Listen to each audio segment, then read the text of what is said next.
वाशिम बसस्थानकावर सध्या platform cement कॉन्क्रिटीकरणचे काम चालू आहे।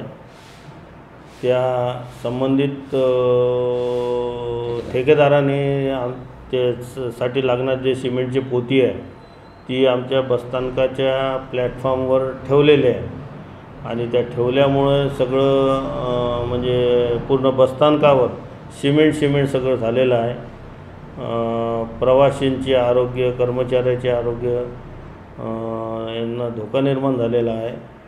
याबाबत मी आगार प्रमुख म्हणून आमचे वरिष्ठ बांधकाम विभाग अकोला इथे तक्रार केलेली आहे आणि लेखी तक्रार व्हॉट्सअपवर सगळं मी त्याबाबत केलेलं आहे, परंतु अद्यापर्यंत काही कारवाई झाली नाही। आमचे वरिष्ठ बांधकाम विभागाच्या गौंड मॅडम आलेल्या होत्या काल, त्यांनी भेट दिली, त्यांनी संबंधित जे आहे त्यांना सांगितलं आणि उद्या ते सिमेंटचे पोते काढून घेतील असं आमच्या गौंड मॅडम यांनी सांगितलेलं आहे। एक्झिक्युटिव्ह इंजिनियर आहेत त्यांनी सांगितलेलं आहे। देश विदेशातील प्रत्येक घडामोडींचे लाईव्ह अपडेट मिळवण्यासाठी आता साम टीव्हीच्या सर्व सोशल मीडिया प्लॅटफॉर्मला लाईक, फॉलो आणि सबस्क्राइब करा।